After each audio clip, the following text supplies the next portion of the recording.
երևույթների անվան տակ եկել են իշխանության եւ այսօր Հայաստանի բանտերում ապօրինաբար պահվող մարդկանց քանակը համեմատվում է աշխարհի դիկտատորական երկրներում պահվող քաղբանտարկյալների քանակին, դրա բացատրությունը որն է եւ այն կառույցները, ովքեր ի սկզբանե մարդու իրավունքների հիմնարար ազատությունների մեծ հարցերով են զբաղված եղել, ինչպես են մեկնաբանում, որ իրենք չեն տեսել, չեն լսել եւ չեն խոսում այս երևույթների մասին, կարծում եմ շատ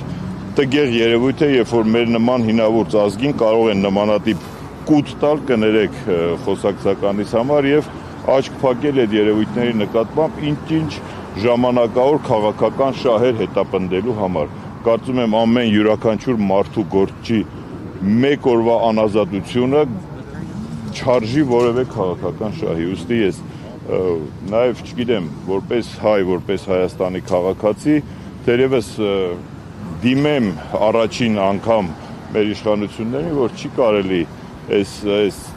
աճպարարությունը նման կերպ շարունակել եւ որևէ ձեր շահ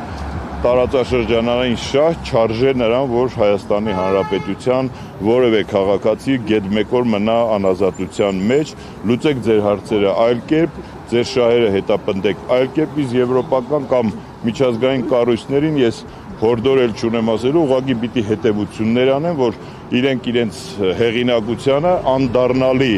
վնաս են տվել եւ չեմ կարծում, թե Հայաստանում ապագա որևէ իշխանություն մեծ հույս կկապի կամ հասարակությունը նման կառույցներին, նման ժամանակավոր, նման, չգիտեմ,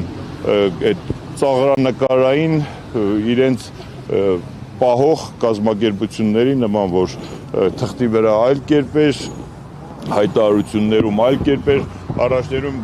գետ մի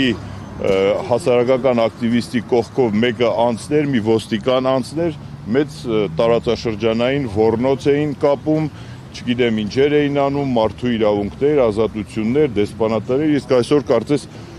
Հայաստանը հայտնվել է Հյուսիսային Կորեայի կարգավիճակում, որտեղ որևէ հանրային խոսք լսելի չէ, իսկ այդ միջազգային կառույցներն լուռ ու մունջ իրենց, չգիտեմ, գործն են անում, իրենց ընդմիջումն են անում եւ Հայաստանի Հանրապետության քաղաքացիների հաշվին իրենց աշխատավարձերն են ստանում եվրոպական կառույցներից։